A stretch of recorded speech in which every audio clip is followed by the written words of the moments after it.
বন্ধুরা, কেমন আছেন সবাই? আজ নিয়ে চলে এলাম মাটন পায়াসু। এটি বানানো খুবই ইজি। শুধু মাটনটাকে ভালো করে গরম জলে ধুয়ে নিতে হবে, আর খুবই সামান্য উপকরণে এটা চটজলদি তৈরিও হয়ে যায়। কুকারে প্রথমে একটু সর্ষের তেল দিলাম, আপনারা চাইলে সাদা তেলও ইউজ করতে পারেন। তার মধ্যে গোটা গরম মশলা, তেজপাতা, গোটা গোলমরিচ দিয়ে নেড়ে গোটা রসুন কোয়াটা দিয়ে দিলাম। সেটা লাল লাল হয়ে এলে পেঁয়াজ গোটা গোটা করে কাটা সেটা দিয়ে দিলাম। পেঁয়াজটা একটু নেড়ে নিয়ে তার মধ্যে আদা কুচিও দিয়ে দিলাম। সব কিছু নেড়ে তার মধ্যে পেঁপেটা দিয়ে একটু ভালো করে নেড়ে নিলাম। অল্প নাড়ার পরই তার মধ্যে মাটনের পায়াগুলো অ্যাড করে দিলাম। মাটনটা একটু বেশিক্ষণই নাড়তে হলো।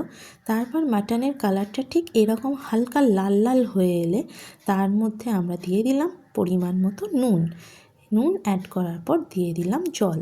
যতটা স্টক হবে, আপনারা যতটা স্যুপ খেতে চান সেই হিসাবেই হবে। তারপর কুকারে লাগিয়ে দিলাম ঢাকনা। 40 মিনিট মতো গ্যাসে ছিল আর সিটি হয়েছে। তারপরে চলে এলো আমাদের রেডি মাটন স্যুপ, আর গরম গরম সার্ভ করে দিলাম। দুপুরবেলায় খাওয়া এটা শরীরের জন্য ভীষণ হেলদি। কে কে এটা খেয়েছেন আর পারলে একবার বানিয়ে অবশ্যই দেখবেন।